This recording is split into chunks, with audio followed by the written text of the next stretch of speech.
percolator sort of mendable, Mr. Tweedale? I'm in telecommunications, you know, Fliss. Well, I only wanted to make a cup of coffee this afternoon, Mr. Tweedale, not launch it as a satellite. You've got 2 breaks in your printed circuit, and if you ask me, this variable resistor looks beyond redemption. How can you tell? Oh, you've either got it or you haven't. You know, I don't know how them girls put them together. They make hundreds a day on 3 bowls of rice. Is it Japanese? No, someplace near Chesterfield. I'll need to solder these broken wires. Oh. It's not a big job. Oh. All right if I take it with me? Oh. Only next door. Oh. You can have it back in quarter of an hour. Oh. That's the sort of conversation women ought to have. Oh?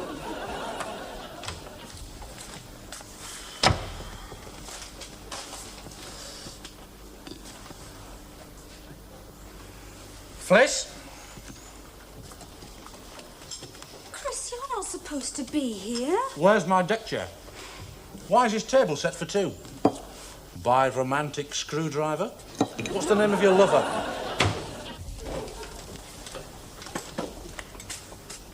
Hell's bells. It's Mr. Tweedale. He's been looking at me percolator. That's what they all say.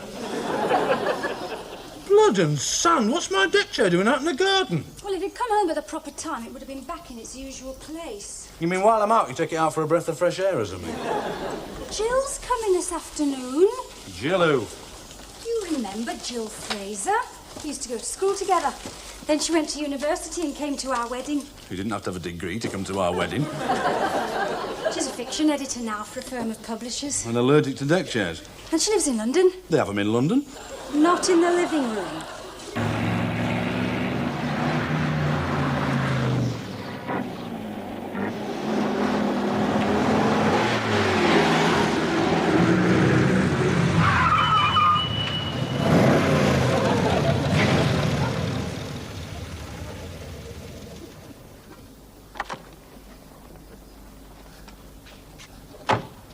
Look, I'm sorry, Squire, but I happen to be a rate-paying resident of this house, and you're in my usual parking, which is strictly reserved for Lanciers driven by birds with incredibly beautiful eyes and honey-colored hair. I bet you've got a devastating smile. How do you find these Italian jobs, eh? Well, every morning I open the front door and there it is. Ah! Knew I could make you smile. Apart from me, are you visiting anyone else around here? You haven't changed much, have you? Well, have you and I been formally seduced? That's pretty quick, isn't it? Never forget a pair of, Kneecaps? fairly warm. It's Gavin, isn't it? Were you in Nice last June? Yes, I was, as a matter of fact. Ah, I wasn't. Must have been somewhere else. It was Fliss's wedding. You were Chris's best man. I was Fliss's bridesmaid. Didn't recognize you in civvies. Interesting, that. I mean, you remembering me after all this time. I knew we'd met somewhere before, but you had the place, the time, my name. It's the cue for something. Could probably be the start of something small. To it.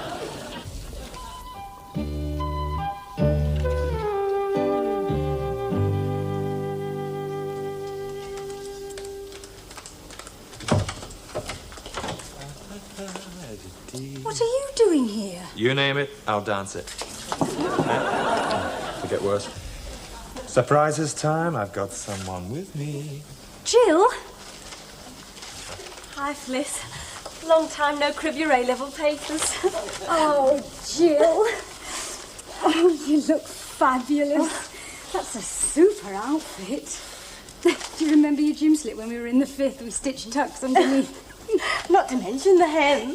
First mini gym slip in Britain. Right. Used before Mary Quant. Why are you crying? Same reason as you. Soppy thing. Well said, mate. Coffin time saves mine. Hi, Jill. Remember me?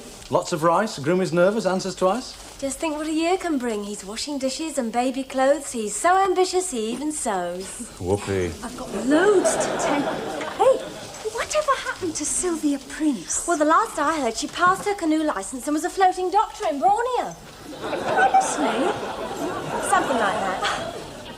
Hey, are you still reading manuscripts for that firm of publishers? Oh, Becker and something, wasn't it? Well, I'm afraid Mr. Something died. It's now called Becker and Fraser. Oh, same name as you. Same person as me. Golly. No, really, Fliss, I had a bit of luck. I managed to read 2 or 3 novels by new writers, and I suggested to New York that we sign them up. They did the rest for me by writing 4 bestsellers. So you're the boss lady of this outfit, are you? Well, it's an American firm. Little old me's just boss lady in London. Like me. Small office temp, you know, eh? Plus 2 floors on Park Lane. Well, that's me taken care of. How about you? Well, I've just produced a brood and turned into a housefrau. Oh, there's more to it than that. Well, suddenly I wish I could return to go and throw a 6.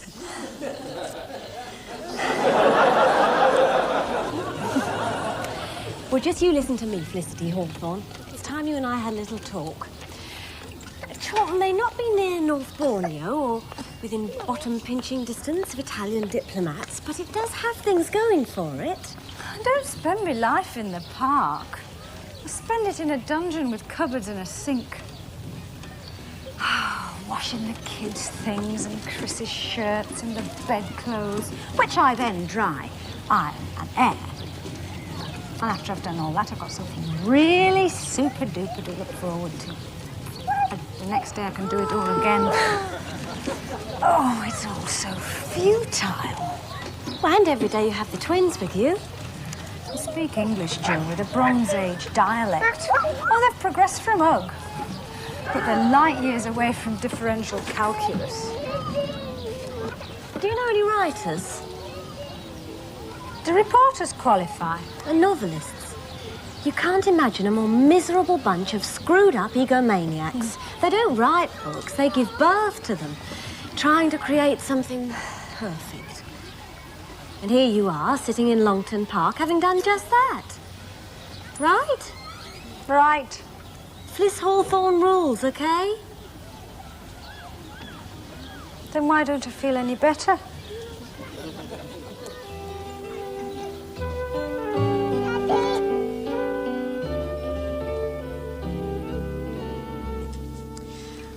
Come with 3 A-levels, I scrub floors, wash dishes, pour out cups of tea for you. And fetch knives and forks? While you, with 1 A-level, go out to work and have all the fun. Because life is unfair and has given you twins and a pig of a husband. I know. Can I have a knife and fork now, please? Oh, get it yourself. OK. Are you eating? I'm not hungry. No, I didn't think you would be. As soon as I saw your Park Lane, pal, I thought the first thing is that Fliss will lose her appetite, then she'll ask me how many A-levels I've got. It would have been nice to know if I could have been a success. You are. You know, the trouble with life, kid, is that men find out about it too soon and women find out about it too late. Jill back to London, is she? No, I told you. She's come to a literary do at the Piccadilly Hotel. You can't have a literary do there.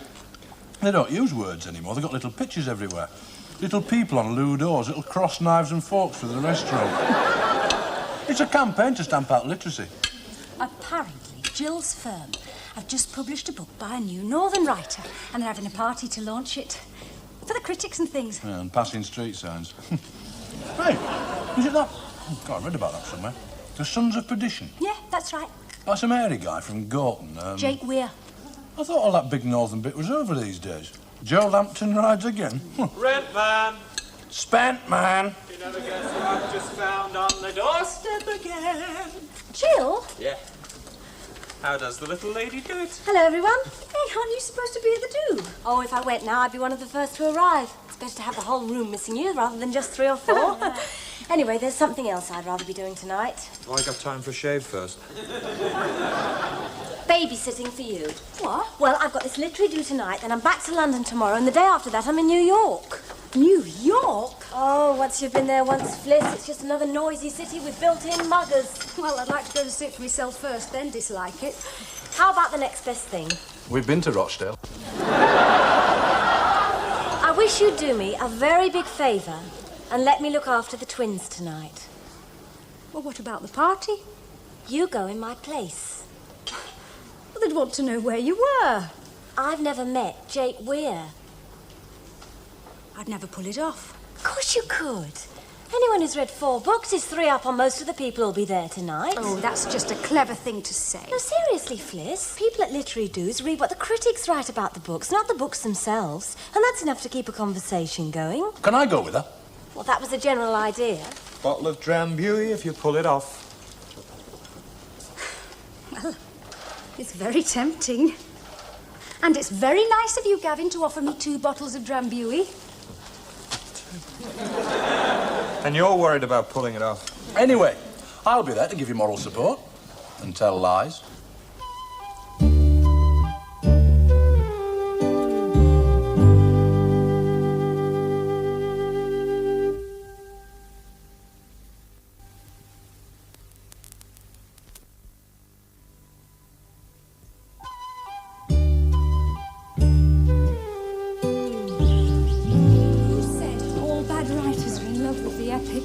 Either Ernest Hemingway or the local newsagent. Well, I don't think old Ernie'd go a bundle on this. No, thanks, love. We've given him up for Lent. What are you talking about? She wanted to take our coats. They only do that so that look at the labels inside. Chris, I'd like to go home, please. Well, it was all right while we were talking about it, but now I'm here, I can't go through with it. You've got 3 A-levels. Well, I didn't get them in acting. OK, then. Well, if it makes you feel any better, I had you thrown in the towel about 2 minutes after we'd left Shea Hawthorne. I didn't reckon you'd get this far. And why not exactly? Oh, come on, Fliss. You can paddle by the shore with the best, but there comes a time when everybody gets out of the depth. Oh! Oh, I am sorry, Chris. Was that your little toe with the corn on? All right, if you want to end up with egg on your face. But you don't mind if I just stand at the back and blend into the wallpaper, do you? I embarrass easily. Enjoy the floor show.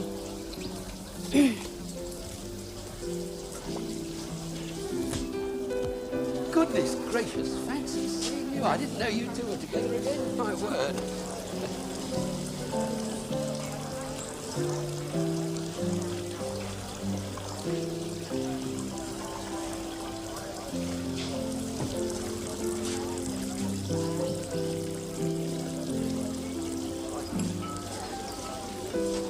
Jill?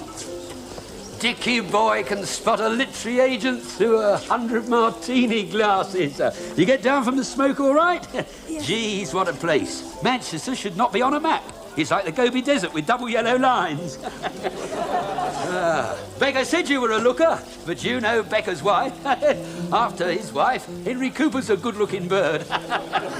Richard Jessel, I represent this week's Chance of a Lifetime find. Do you know why Dicky Boy's a literary agent, Jilly? I'm dedicated to the working class struggle and 10% of the movie rights. Yeah, but seriously, Jill, it's not bad, is it? It's different. Yeah, it's a natural for American Book Club choice. Have you got a drink, Jilly? Yeah, you got a drink. Look at that poster. A good pose sells more books than good prose. Yeah, I like that. Jake? Jake, baby. Lovely lady from London to see you. Try and be nice, baby. Do up a button or something. Jake Weir. Jill Fraser. I've been looking forward to meeting you. Why? Jilly, baby, is the London end of the New York publishers looking for a book club choice. Sodom. Yeah. Look, on my oath, if I could get the royalties in rubles, I would. But we just might have to settle for lousy dollars. And let's face it, baby, Russia's a bad scene for writers. Why pay royalties when you got that many submarines? You're a stinking leech. I only bleed 10% off you, baby. And if there weren't lousy bastards like me living off the backs of the workers, you'd have nothing to write about. Read it? I've experienced it. You rehearsed that? Can't oblige. Sorry, only you don't dominate me thoughts. Getting through to you. Well, I know a bit about the Industrial Revolution, and quite frankly, I had never heard of the Sons of Perdition. You're a bourgeois chick and you read bourgeois history books.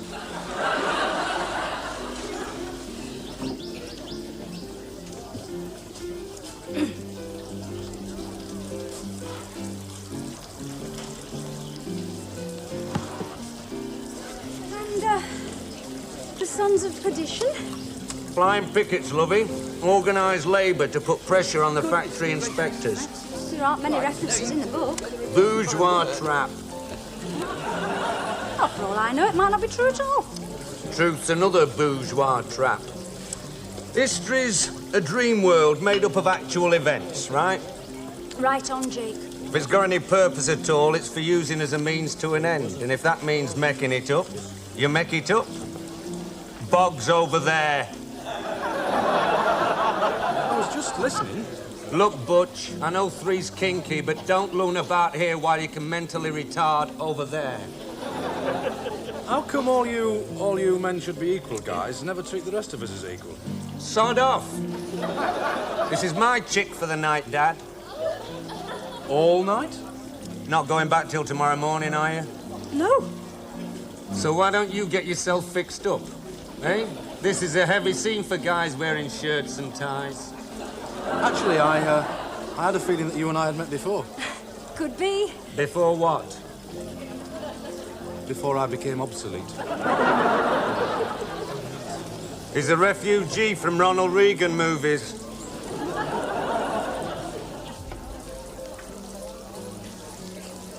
Mr.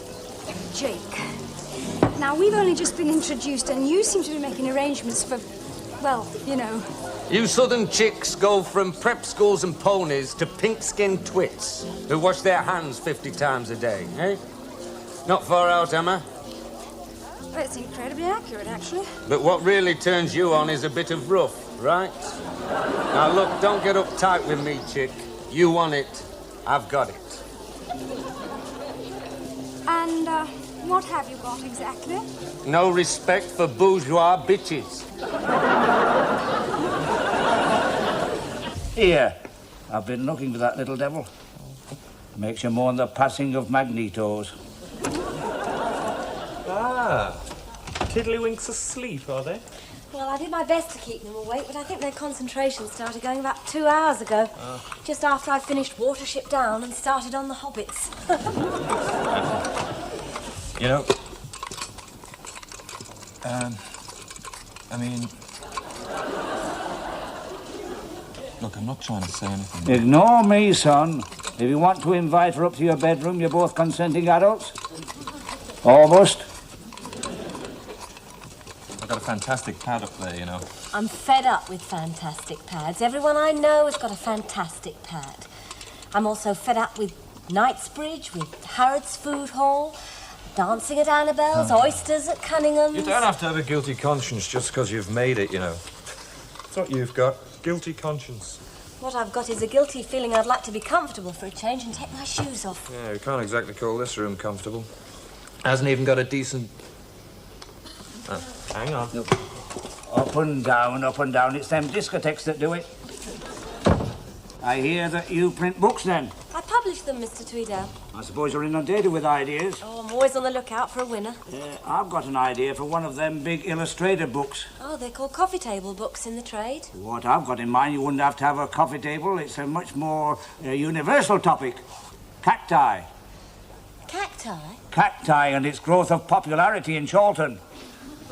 Why, just in Chorlton, Mr. Tweedale? Well, it's the business angle. I'm well aware that you're in this to sell books. Agreed. There's guaranteed sales in Chorlton. I mean, if there's one, there's 14 or 15 down at the Bowls Pavilion for a start. Well,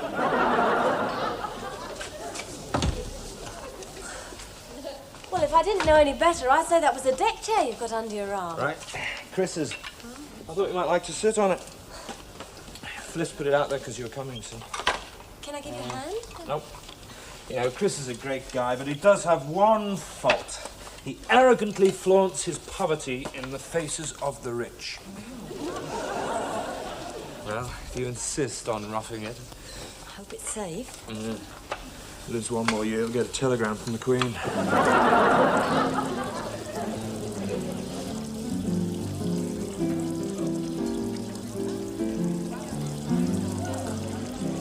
I'd love one of those smoked salmon sandwiches. Would you? You want one, you get one. And while you're there, get me one. Sorry, I was being a bit inconsiderate. Excuse me. fixed up. How about you? I'm not finding this very funny, Fliss. My sense of curiosity could get me into all sorts of trouble. Look, he's just a tree swinger who found a ballpoint one day. So? So if you're not downstairs in 5 minutes, you don't have to make any excuses, just leave. And if I'm not? And if you're not, I'll have another drink. And if you're not down in 15 minutes, I'll think of something else. Smoked salmon looks nice. I've got one. Well, I hope you can find the knife and fork. I didn't know you two were together again, my word. Where is your pad? Property's a bourgeois concept. It's a way of keeping warm, though, isn't it? I used to have a flat in Salford. Still have. There's a bitch there now with 3 kids. Squatting. Suing me for divorce. Usual bourgeois complaint. Maintenance payments. Well, where do you live? I rest me head where I can, love. And, where are we resting it tonight? I've got a suite on the 5th floor.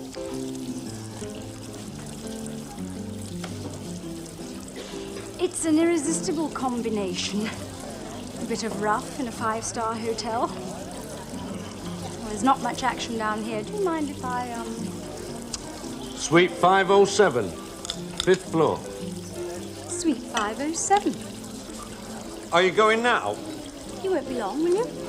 About 10 minutes. And, remember what your dinky little manifesto says. From each according to his means, to each according to her needs.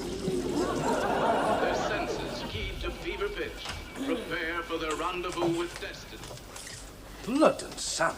You've fairly got on with that, Mr. Tweedale. You've either got it or you haven't. Oh, well, never mind, Mr. Tweedale. Well, Don't want to boast. nobody tumbled? Well, if Cutie Pie here had 4 more days, you'd be out of a job, and she'd be Lady Penguin. I had the feeling you hopeless would back out at the last minute or even go on and make a fool of herself. That I cast you in the dominant male role. Man the hunter. Little wifey the homemaker. I believe a woman should be an equal partner in a marriage. If she wants to go out to work, she should do just that. Unless her husband tells her not to. I'm sorry about the place. It's not exactly house and gardens. Not far off. Still, you don't mind roughing it, do you, Joe? Go get the dram, Buey. Your landlady's won the bet. Never been happier to lose one. Glasses in the kitchen? When you find the knives and forks, turn right and you'll come to a cupboard. Well, what have you been up to? No, I've just been thinking. Roughing it and that. A bit of rough makes a pleasant change. You met Jake where, then? Suite 507, 5th floor, Piccadilly Hotel, to do with as you think fit. Just think, Phyllis, you've only been in the business 2 hours.